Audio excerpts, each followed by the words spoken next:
세상에서 수많은 사람들을 만나며 살지만 언제나 가장 힘든 것은 계속 만나야 될 사람들입니다. 어쩌다 한번 만나고 군대 가면 힘들다고 하지만 3년이면 끝날 사람들이라 버티면 끝나는 것이고, 또 세상에 귀귀한 사람들이 많지만 잠깐 만나는 것이기 때문에 큰 위협도 없고 그냥 스쳐 지나가면 될 일은 그냥 나도 스쳐 지나가면 되는 것이지만, 끊을 수 없는 절대적인 관계가 생겼다는 부분에서 대인 인간관계는 굉장히 중요한 것으로 작용을 합니다. 이제 그게 남편과 아내와의 관계고, 사실 남편과 아내와의 관계는 이게 분리가 될 수 있는 거잖아요. 어쨌든 법적인 거니까. 근데 부모와 자녀와의 관계는 이거는 태어난 이상 이건 어떤 걸로도 끊을 수는 없는 것입니다. 법적으로는 끊을 수 있어도 생물학적으로는 그게 분명하잖아요. 또 끊을 수 없는 것이고, 또 그런 의미만이 아니라 예수를 믿는 믿음의 사람에게 있어서 부모와 자녀 굉장히 중요한 관계인데, 부모와 자녀 관계는 떨어질 수 없기 때문에 평생 가는 것이고 이건 끊을 수도 없는 것입니다. 근데 여기에서 많은 문제가 생기죠. 우리 사춘기 아이들을 좀 부모님들이 늘 고민하면서 지나가는 게 뭐냐면, 이 도대체 누구 자식이냐, 너무 낯설다는 거죠. 내가 낳은 자식인데 불과 몇 년 전까지만 해도 귀한 자식으로서 정말 이렇게, 근데 지금은 낯선 사람처럼 느껴지면서 또다시 이렇게 적응해야 되는 이런 장면들을 보면서, 이 자녀라고 하는 것은, 또는 자녀 입장에 부모겠죠. 이 부모와 자녀 사이의 관계는 참 실로 어려운 것이구나. 그리고 말씀드렸던 것처럼 정말 가깝게 있어야 될 사람들 안에서 죄성을 발견하거든요. 가인과 아벨이 서로 형제인데 거기서 죄성이 꽃을 피우고 열매를 맺는 것처럼 알지 못하는 타인에게 인간의 죄성은 잘 나타나지 않습니다. 가장 가까운, 정말 가깝고 정말 가까운 그 사이 안에 죄가 도사리고 있다는 것을 우리는 가정생활을 하면서, 또는 자녀를 키워보면서, 또는 부모를 마주하면서 만나는 겁니다.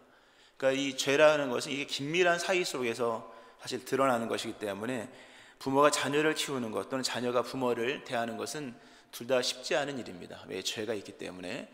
그럼에도 이것을 우리가 이제 잘 풀어가야 되고, 또 아름다운 가정이 만들어져야겠죠. 너무 비관적 얘기를 했습니다만, 오늘 이 본문에는 이 본문이 유명한 본문이죠. 아브라함을 부르셔서 이 먼 길을 떠나게 하시고, 결국 이 이야기는 나중에 출애굽기로 이어지고 다 이어지는데요. 이 모니터를 조금만 줄여야 돼요. 하울링이 생기네요. 오늘 본문은 이제 아브라함에 관한 말씀인데요. 아브라함이 이제 75세에 부름을 받고 머나먼 여행을 떠납니다. 머나먼 여행을 떠나죠. 그리고 떠난 그 자리는 돌아오지 않습니다. 그런데요, 된 것 같습니다.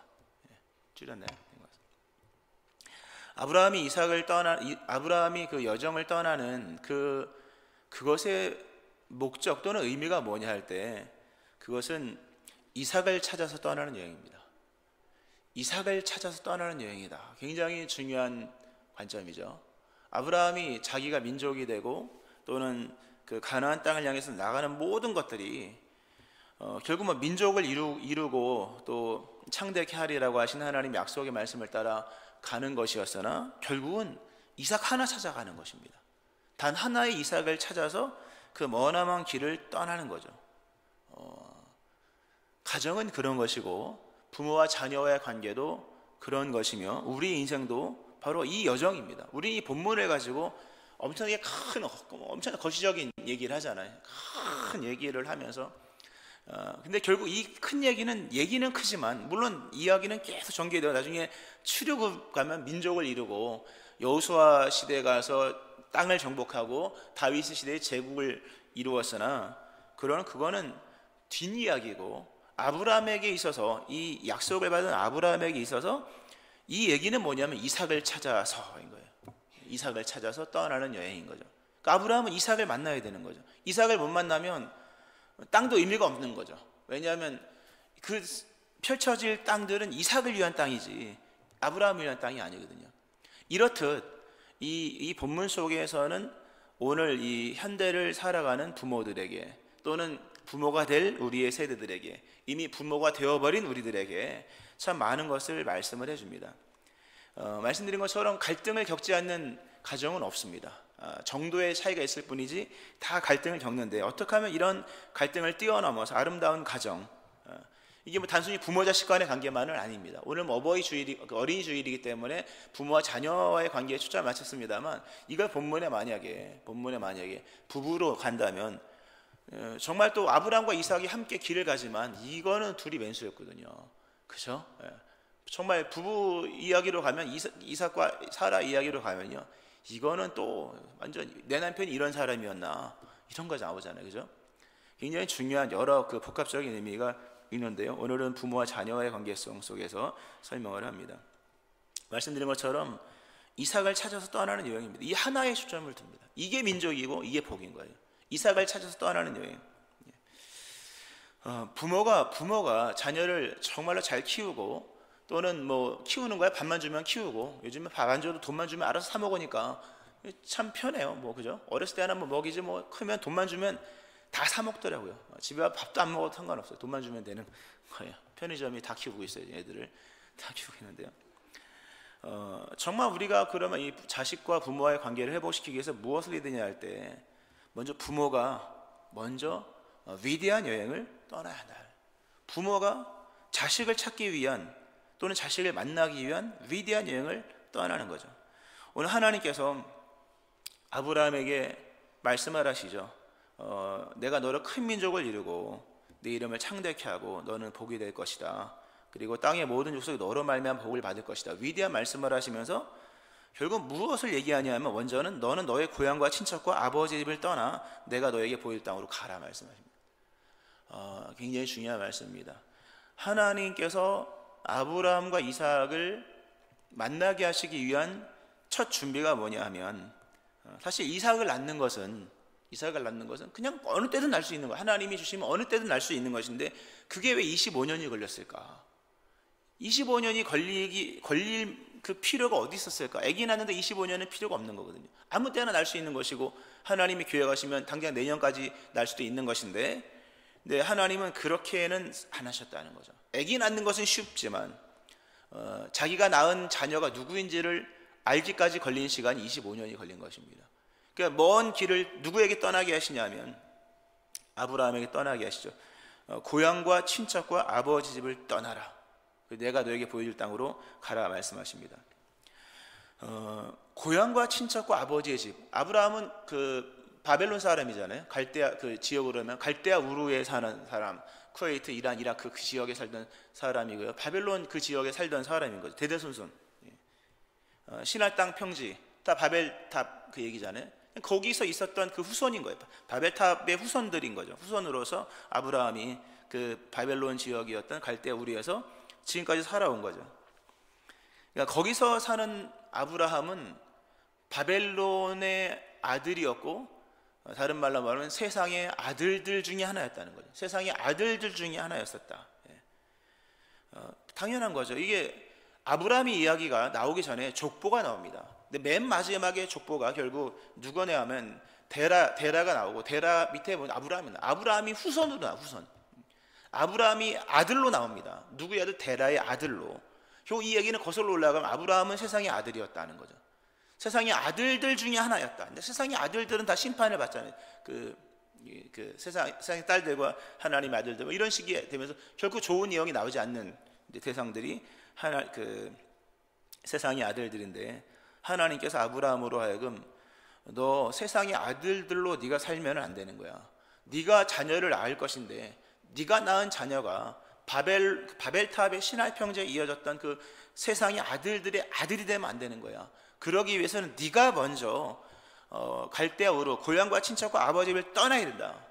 너는 거기를 떠나게 되면 너는 세상의 아들이 아니라 이제 새로운 조상이 되는 것이다. 이게 굉장히 이것도 중요한 말씀인 것인데요. 아브라함이 만약에 고향과 친척과 아버지 집을 떠나지 않았으면 그 땅 다 아브라함의 것이죠. 그렇죠? 다 아브라함의 것이고, 집도 아브라함의 것이고, 친인척은 다 사회의 인맥이 되는 것이고, 지금이야 세상이 많이 이게 기회의 문이 열렸지만 올라가면 올라갈수록 불과 100년 전만 올라가도 기회는 부모가 기회입니다. 일가 친척 이외에는 기회가 없는 거예요. 그렇게 막 세상으로 들어갈 수 있는 상황이 아니었었기 때문에 고향과 친척과 아버지의 집에 거하는 것은 아브라함에게 아주 굉장히 중요한 기회였고, 또 사랑받는 나이는 있었지만 아들이었고, 근데 하나님이 그걸 떠나게 하시면서 아브라함으로 하여금 세상의 아들들로 살지 말아라. 너는 세상의 아들이 아니라 너는 하나님의 선민의 조상으로 살아야 된다. 아주 중요한 얘기를 지금 하고 있는 것입니다. 아브라함은 나는 후대야, 우리 선조의 후대야. 경주 최씨 몇 대손, 우리 조상 최치원 이런, 나는 몇 대손이야, 이런 몇 대손이 아니라 네가 조상이다. 네가 조상. 후손의 개념으로 사는 게 아니라 조상의 개념으로 살아라. 응석 뿌리고 또는 물려받고 당연히 저게 내 거야, 이런 후손의 개념이 아니라 위대한 조상으로 살아가라. 위대한 새 출발, 네가 출발이고 네가 조상이다. 그러니까 우리는 이런 개념 속에서 믿음 생활을 해야 됩니다. 하나님 나라의 선대가 되라. 네가 하나님 나라의 선대가 되고 네가 하나님 나라의 조상이 되라. 물론 하나님이 모든 것이지만, 아브라함이 하나님께서 아브라함과 이삭을 만나게 하시기 전에 아브라함부터 먼저 작업을 하시는 것이 후대 개념으로 살지 말, 후손이 아니라 선대 개념으로 살고, 무엇보다 네가 그토록 중요하게 여겼던 고향과 친척, 아버지의 집, 너의 세계관, 너의 삶의 기반을 다 버려라. 버리고 하나님께서 만들 새로운 세계를 향해, 그 세계관을 향해 새로운 출발을 하라고 말씀합니다. 고향과 친척과 아버지의 집은 다 정착과 안전과 자리 잡음의 개념이잖아요. 정착, 안전, 자리 잡음. 저도 고향이 있습니다. 경기도 남양주, 제 고향. 언제나 생각해도 진짜 좋은, 늘 그렇지만 거기는 정착이고 안정이고 자리 잡음인 거죠. 그냥 가만히 있으면 거기서 살게 되는 거죠. 근데 하나님은 떠나라고 말씀을 하시는 거죠. 우리가 사는 시대가 양극화가 심한 시대입니다. 너무 잘 아는, 양극화 이제 신조어도 아니고 옛날엔 참 충격으로 와닿지만 이제는 의례 그런 거라 생각이 됩니다. 계층 간의 사다리가 끊어져서 부자는 계속 부자, 가난한 사람은 어쨌든 가난할 수밖에 없는 그런. 그래서 가난한 사람이 집을 얻으려면 서울이 아니라 점점점점점, 그래서 경기도까지, 이제는 용인까지, 이제는 천안까지. 포항은 언제 내려오나 모르겠어요. 포항까지는 안 내려올 것 같아요.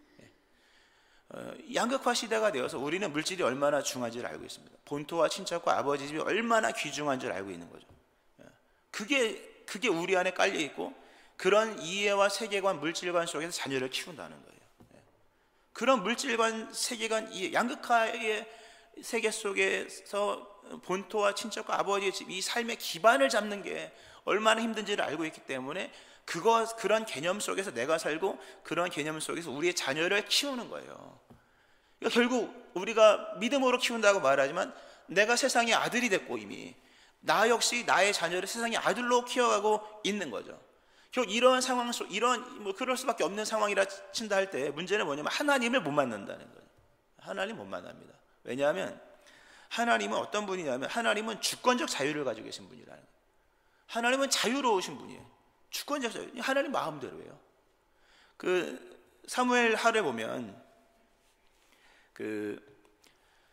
사무엘하 7장에 보면 이제 다윗이 성전을 건축하려고 할 때 하나님이 나중에 허락은 했습니다만 그런 얘기를 하십니다. 내가 이스라엘 자손을 애굽에서 인도하여 내던 날부터, 오늘까지 집에 살지 아니하고, 중요한 얘기입니다. 오늘까지 집에 살지 아니하고 장막과 성막 안에서 다녔나니, 나는 너희를 불러서 출애굽을, 아브라함 때부터 출애굽 지금까지 나는 한 번도 집에 산 적이 없다. 집에 살지 아니하고 나는 장막과 성막 안에서 다녔다. 나는 자유로운 존재다. 이 중요한 얘기입니다. 자유로우신 하나님, 주권적 자유를 가지고 그 주권을 행사하시기에 정착과 안정과 자리잡음의 개념 속에 살아가는 사람들은 하나님을 만나기가 어려운 거예요. 어렵습니다.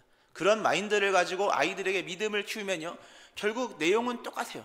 형식은 신앙이지만 내용이 세상적인 이야기다라는 거죠. 하나님께서 아브라함으로 하여금 이 믿음의 후사, 약속이 있는 첫 아들, 약속은 아브라함이 받지만 약속이 성취는 이삭이 성취잖아요. 약속의 성취된 이삭과의 만남을 만드시기 위해서 하나님께서 행하신 것이 뭐냐면 너부터 떠나야 된다. 그러니까 부모가 고향과 친척과 아버지 이전에 세상에서 배웠던 가치관 방식을 가지고 자녀를 만나면요 다 이게 틀어지게 되십니다. 아무리 사이가 좋아도 둘이 사이가 좋다 할지라도 믿음이 전수되기는 어려울 것입니다. 믿음이 전수되기는 어려울 것입니다. 그러니까 하나님께서 아브라함으로 하여금 떠나게 하십니다. 기존의 세계관, 기존의 세상적 규범, 또는 기존의 세상의 질서, 또는 세상의 터전, 이 모든 것들에 대해서 네가 먼저 그런 개념에서 떠나야 된다라는 말씀을 하십니다. 결국 이제 아브라함이 떠나죠. 갈대아인의 후손이 아니라 가나안의 조상이 되기 위하여. 갈대아, 바벨론, 시나이 평지 이야기의 연속이 아니라 하나님 이미 흩어버리셨고 이미 멸하셨던 그 세상의 이야기의 연장이 아니라, 연장시켜봤자 맨 마지막은 똑같거든요. 그 결말에서 벗어날 수 없는 거잖아요. 근데 갈대아의 후손이 아니라 가나안의 조상이 되게 하시는 하나님의 출발이 아브라함에게 있었다 하는 거죠. 또 땅도 마찬가지예요. 본토 친척 아버지 집을 떠나래요. 거기다 땅이거든요. 그 땅을 떠나서 저 땅으로 가래요. 이게 무슨 얘기입니까, 여러분? 그 땅을 지금 멀쩡히 자리 잡고 있는 아브라함, 이미 자리 잡고 그 넓은 땅 갖고 있는 아브라함으로 하여금 그 땅을 버리고 내가 너에게 보여줄 땅으로 가라. 이게 무슨 얘기냐면요, 이삭이 살 땅으로 가라는 얘기죠. 후대를 만들어라. 후대를 만들고 후손을 준비하는 삶을 살아라는 거예요. 후손을 준비할 삶이죠. 아브라함은 가만히 있으면 아버지 땅이 자기 땅이 되는 거죠. 근데 하나님은 그 땅은 네 땅이 아니고 너 그걸 버려. 그리고 내가 새로운 땅 줄게. 근데 새로운 땅은 네가 살 땅이 아니야. 네가 살 땅이 아니라 너의 후손들이 살 땅이야. 우리도 이런 개념으로 인생을 설계를 하셔야 됩니다. 이미 우리는 지금까지 잘 먹고 잘 살았잖아요, 그죠? 지금까지 잘 먹고 잘 살았고 지금도 충분히 먹고 살만 합니다. 물론 뭘 먹냐는 건 좀 다르겠지만, 우리는 어느 정도 살고 난 다음에 이제는 우리 후손들이 거할 땅을 만드는 거죠. 뭐 여기다 글로벌 비즈니스타의 건축 얘기를 넣으면 너무 좀 그 빛바랜 이야기로 전락이 될 수 있을지 모르지만 그 말씀을 넣다 뺐어요. 원고에서는 뺐는데 다시 나오는데요. 우리가 저거 짓는 것은요 우리를 위해 짓는 게 아닙니다. 물론 우리도 가서 몇 년 거하겠죠. 그러나 우리의 후대와 후손들의 펼쳐질 그 원대한 이야기를 보고 짓는 거예요. 우리는 이걸로도 충분해요. 이걸로도, 그죠? 충분합니다. 그러나 내가 너에게 보여줄 땅으로 가라. 땅이 없어 땅 준다는 얘기가 아니잖아요. 목적이 다르고 비전이 다른 거죠. 이런 개념이 우리 안에, 이게 뭡니까? 이게 믿음의 사람들에게 하나님께서 약속하시고 또는 이 명령이며 약속이잖아요. 또는 보증이잖아요. 그죠? 명령이며 동시에 약속이면서 보증인 것인데 이게 믿음의 시작이고 믿음의 삶이라는 거죠. 우리도 이런 개념 속에서 인생을 살아가면 분명히 자녀들과의 좋은 만남이 성립이 됩니다. 믿음의 만남이 성립이 될 것이고 비전이 전수가 되는, 약속이 전수가 되는 거죠. 이렇게 하나님께서 이 부모와 자녀와의 관계를 이렇게 만들었다는 거죠. 만약 이 자리에 계신 분들 중에 아직까지 부모와 자녀와의 관계가 삐걱거리고 잘 맞지 않는다. 물론 부모 자식 간의 관계는 아무도 알 수가 없습니다. 사람과 사람의 일은 어느 누구도 장담할 수가 없어요. 근데 어쨌든 이 본문이 우리에게 제시하는 방법을 따라 살아가야 될 것인데 아직도 이게 뭐 안 맞는다. 안 맞는 원인은 먼저는 부모가 이 갈 때 본토 친척 아버지 집을 떠나지 않았기 때문이에요. 세상적 가치관이 가득한 거죠. 가득하고 그렇게 살기를 고집하는 거죠. 근데 하나님은 그렇게 하지 말아라 말씀을 하십니다. 자, 이제 이렇게 그 길을 떠나게 하시고 나서 하나님께서 시간을 이제 여러 이야기가 나오죠. 시간의 긴 이야기가 나오고요. 떠나고 나서 24년이 되었을 때 하나님께서 아브라함 99세 그리고 이삭이 아브라함 99세 사라가 89세 때 하나님이 찾아오시죠. 찾아오셔서 뭘 말씀하시냐면 1년 뒤에 낳게 될 아들의 이름을 알려주십니다. 1년 뒤에 낳게 될, 아직 임신도 안 된 거예요. 그러나 1년 뒤에는 내년에 내년에. 그러니까 아직 임신이 안 된 거죠. 근데 임신도 되지 않은 그 아이의 이름을 알려주십니다. 창세기 17장에 보면 하나님이 이르시되 네 아내 사라가 네게 아들을 낳으리니 너는 그 이름을 이삭이라 하라. 내가 그와 내 언약을 세우리니 그의 후손에게 영원한 언약이 되리라. 네 아내가 사라가 아들을 낳을 것인데 이름을 이삭이라고 하라 이렇게 알려주십니다. 여러 의미가 있습니다만 좁혀서 말씀드리면 이름을 1년 전에 주십니다. 왜 이름을 주셨을까 여러분? 이름을 왜 1년 전에 주셨을까? 태어나기도 전에 아들의 이름을 주셨다. 왜 주셨을까? 이름은 부르라고 주는 거거든요. 태어나기 1년 전에 태어나지도 않은 아들의 이름을 아브라함은 불렀습니다. 아브라함 불렀다. 아브라함이 로마서를 보면 하나님을 만나는데 하나님은 없는 자를 있는 것처럼 부르시는 이시라. 없는데 있는 걸로 부르시는 분이 하나님이시라면 그 하나님이 아브라함이 그 하나님 만난 거예요. 아직 아이도 임신되지 않고 태어나지도 않았는데 이름 먼저 알려주시고 이름부터 불러라. 없는 것을 있는 것처럼 부르시느니 이게 부모의 노래여야 하는 거예요, 여러분. 자식이 성공한 걸 다 보고 자식 칭찬할 겁니까? 없는 것을 있는 것처럼 부르시는 하나님을 신뢰하면서 우린 미리 부르는 거예요, 미리. 태어나지도 않은 자식의 이름을 1년 전부터 불렀던 아브라함을 생각해 보세요, 여러분. 대단한 이야기입니다. 멋진 이야기죠. 우리는 이게 안 되거든요. 안 되고 나중에 뭐 다 돼서요, 어이구 내 아들 이러거든요. 뭐 공부를 잘하고 1등을 해, 어이구 내 새끼 이러는 거. 진작 자기 아들이었거든요, 사실요. 그렇잖아요. 1년 전에 하나님께서 아브라함으로 하여금 이삭이 태어나기 1년 전에 이삭의 이름을 주십니다. 아브라함은 이삭의 이름을 1년 내내 불렀을 겁니다. 이게 어떤 의미가 있냐 하면 아들의 이름을 불러봐라. 아브라함아, 네 아들의 이름을 불러봐라. 좀 더 확대하면 아브라함으로 하여금 아들 이삭의 이름을 묵상하게 합니다. 아들의 이름을 잠잠히 불러봐라.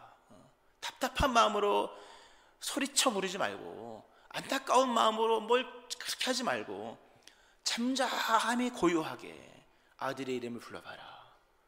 한번 여러분 집에 가서 여러분의 자녀의 이름을 한번 불러보세요. 묵상하듯이 부르는 거예요. 1년 내내 묵상하듯이 아들의 이름을 부르는 거예요. 없는 것을 있는 것처럼 부르시는 하나님을 신뢰하면서 그에게 주어진 엄청난 것을 생각하면서 아들의 이름을 부르는 거죠. 아직은 없지만 이름을 부르는 거예요. 참 위대한 장면이에요.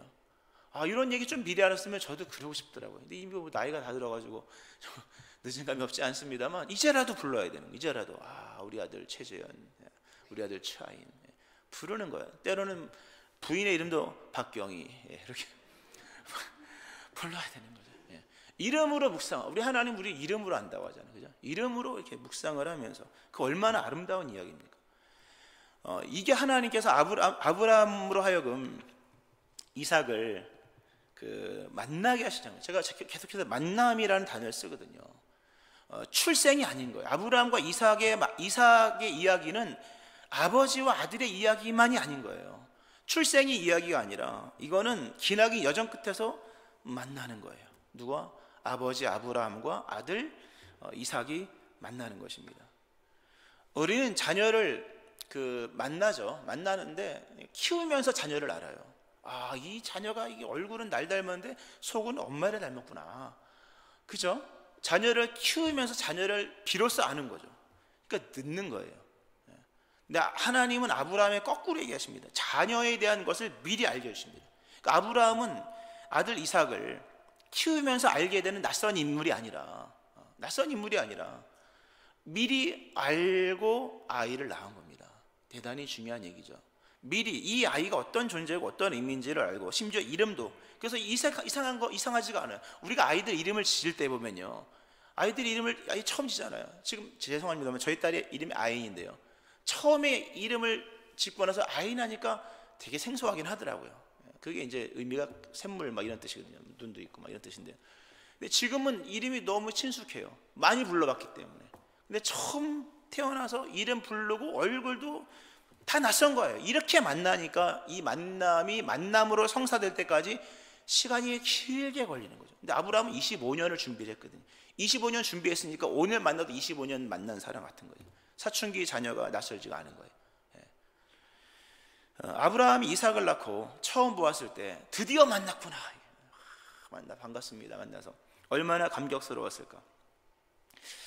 아브라함이 이삭을 만났을 때요, 이랬을 것 같아요. 아브라함이 이삭을 딱 만났을 때, 물론 사라 이야기가 먼저 나오지만 아브라함 만났을 때 네가 바로 민족이다, 네가 바로 복이고 네가 바로 통로다, 너로 말미암아 땅의 모든 족속이 복을 받을 것이다, 이렇게 얘기했을 것 같아요. 네가 민족이다. 할렐루야. 대단한 말씀입니다. 이게 참 굉장한 말씀입니다. 이 내용 자체가, 제가 전하는 설교 말씀이 대단한 게 아니라 이 장면 자체가, 드디어 아브라함이 이제 이삭을 만난 거죠. 하나님 먼저 만났고 그 준비하심을 따라 이삭을 만났을 때, 이삭을 안고 나서 이 아이를 향해서 네가 민족이다, 네가 민족이고 네가 복이고 네가 복의 통로고 너로 말미암아 땅의 모든 족속이 복을 받을 것이다. 아브라함은 이 이삭을 자기 아들로 만난 게 아닌 거예요.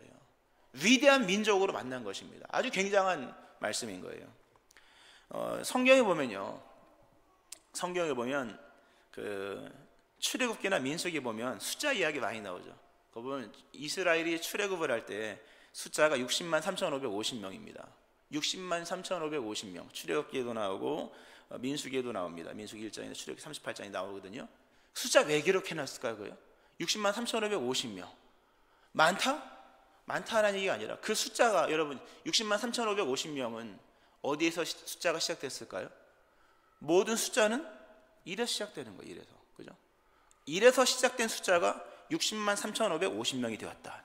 근데 이거는 모아서 된 게 아니라 나와서 된 거다. 나와서. 굉장한 얘기입니다. 60만 3,550명이 모여가지고 막 사람 끌어 모아서 된 게 아니라 다 나한 거다. 다 나와서 생겨진 숫자인데, 그 60만 3,550명 엄청나게 많은 숫자잖아요. 포항신구보다 더 많잖아요. 근데 그 위대한 엄청나게 많은 숫자가 1에서 시작되었다.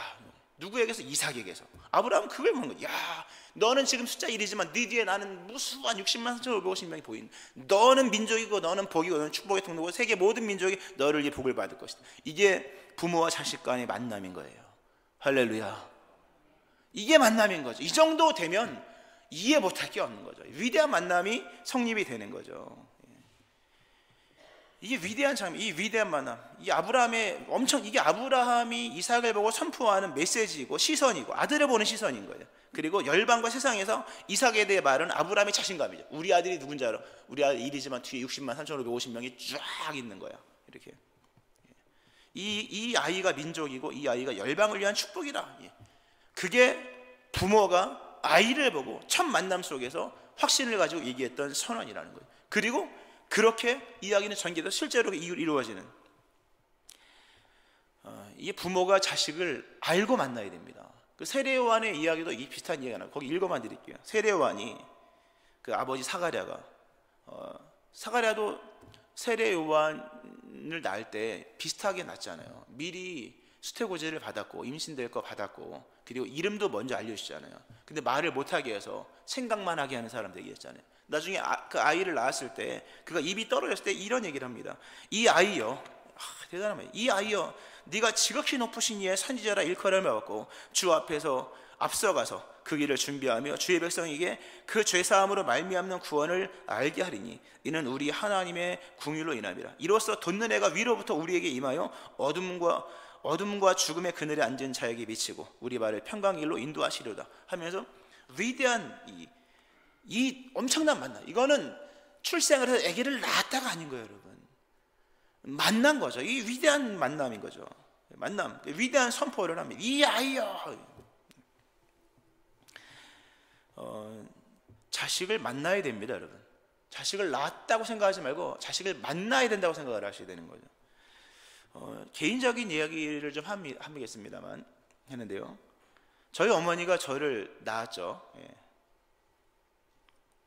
낳았는데 감사한 것은 저를 서원 기도를 해서 낳으셨습니다. 저희가 누나가 많거든요. 첫째 딸, 둘째 딸, 셋째 딸, 넷째 딸이요, 넷째 딸. 제가 아들이요. 그 기도를 많이 하셨죠. 많이 하시고 아들 뭐 이랬거든요. 근데 아들을 낳을 때 서원 기도라고 하는, 아들을 주시면 한나의 기도같이 목회자로 드리겠습니다. 진실한 기도였어요. 뭐 다 설명은 못하겠습니다만, 드릴 수 없습니다만 진실한 기도로 정말 기도하여서 아들을 낳은 거예요. 아들을 성탄절에 낳았어요. 얼마나 큽니까? 그죠? 하나님의 성탄 선물이 우리 어머니든 저인 거예요. 저는 그게 감사한 게 뭐냐면 어머니는 적어도 내가 누구인지를 이미 아셨다는 거죠. 내가 누구인지를 아셨다. 그 지식 속에서 나를 낳으셨고 그토록 기다려서 저를 만난 거예요. 어떤 얘는 목사다. 얘는 목사다. 그래서 어머니는 어렸을 때부터 저를 목사로서 알았어요. 제가 목사 안수는 31살에 받았습니다만 이미 태어날 때부터 어머니는 저를 목사로 알았고 목사로 만난 거죠. 그래서 어렸을 때부터 목사를 대하듯이, 목사를 키우듯이 그 만남은 어렸을 때부터 성립이 됐습니다. 지금도 어머니랑 사이가 굉장히 좋습니다. 물론 아버지랑도 사이가 좋습니다만 사춘기 때는 아버지를 경찰서에 고발하려고 그랬었어요. 하도 일을 안 하시네. 밤에 저녁에 일 안 하시고 아침에만 일을 하시고. 근데 어머니는 늘 좋으신 분이에요. 하여튼 어머니는 아들을 낳았다. 아들을. 전화가 없어서 신고를 못했어요. 옛날 같으면. 하여튼 그랬는데 저를 알고, 그러니까 기도를 많이 하고 이 아이를 목사로 키워야 되겠다는 그 확신 속에서, 그 이야기 속에서, 누구도 부인할 수 없는 이야기 속에서 아들에 대한 지식 속에서 아들을 만났고, 저도 그렇게 저를 이해했고, 그러니까 어머니와 자식과의 만남이 그 만남으로 성립이 된 겁니다. 이에 반해서 저는 참으로 자녀를 저는 자녀를 참으로 믿음 없이 낳았구나라는 생각을 참 많이 합니다. 믿음 없이 낳았고 준비 없이 아이들을 만났구나. 생물학적으로는 뭐 진작 만났지만 알지 못한 상태에서 아이들을 만났다는 생각을 참 많이 합니다. 그리고 이제서야 아이를 만난 것 같아요. 아이들을. 우리 아이가 어렸을 때 첫째 딸, 아이가 둘인데요. 하나는 딸이고 하나 아들인데요. 첫째가 딸이었고, 그 태어나서 이제 막 그 뒤집기하고 겨우 엉금엉금 막 이렇게 막 배밀이 하고, 그때 그런 생각이 들어요. 빨리 아이가 말을 했으면 좋겠다. 말을 해서 같이 대화도 하고요, 막 즐거운 얘기도 하고 막 웃고, 그런 마음이 진짜 들더라고요. 이 아이가 빨리 커서 좀 말을 했으면 좋겠다. 근데 시간이 지나서 아이가 말을 배우고 했는데요, 대화가 안 되더라고요. 근데 최근이라 하면 이제 몇 년 정도 된 겁니다. 한 아브라함처럼 한 25년 정도 지나니까, 아이가 태어나고 한 25년 돼서 딸이 한 25 되고, 저도 이제 그 정도 나이가 이제 시간 지났을 때 대화가 되더라고요. 드디어 내가 딸을 만났구나. 생물학적인 자녀를 만난 게 아니라 드디어 아브라함과 이삭이 만난 것처럼 이게 만났구나. 이 만남을 알겠더라고요. 비로소 부모와 자식과의 진정한 만남이 성립된 것, 한 20 몇 년 걸린 것 같아요. 그 전까지는 그냥 대화는 오고 가고, 부모와 자식 간의 생물학적 또는 책임적 존재로서, 또는 일방적 사랑으로서, 또는 뭐 비껴나가는 이런 서로 간의 사랑으로서 된 것 같은데요, 이제는 만난 것 같습니다.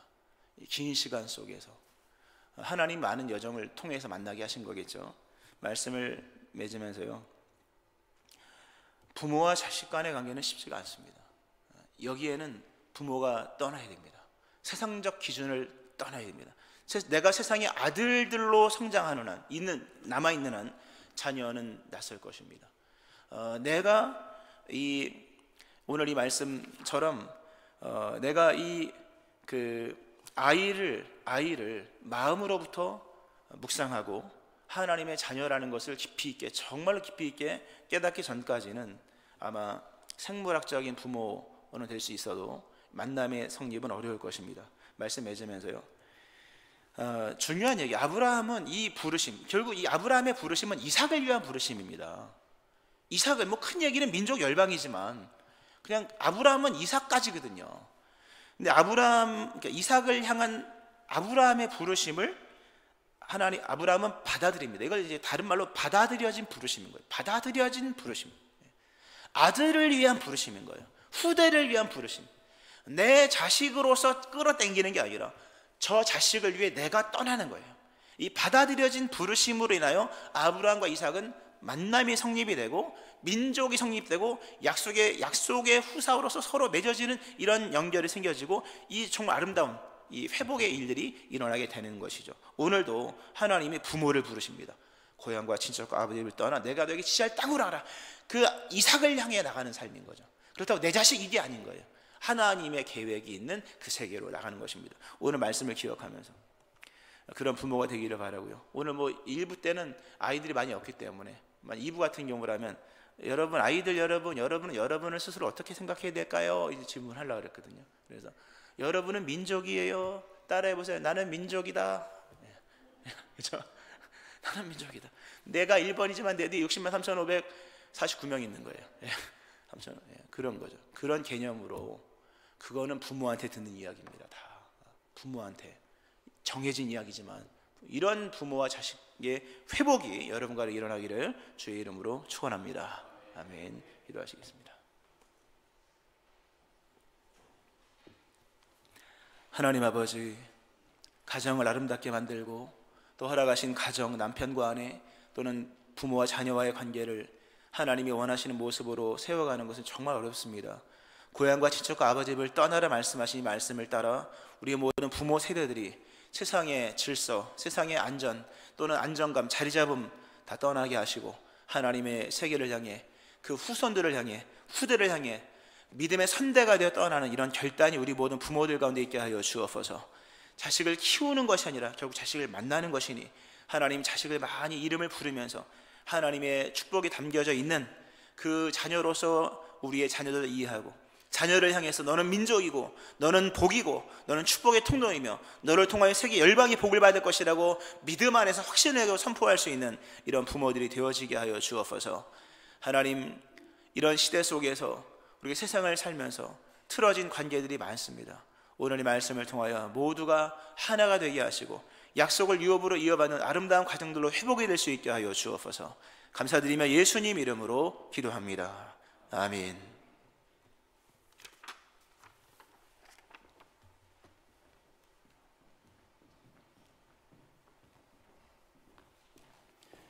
찬송가 565장 하나님께 찬송 드리겠습니다.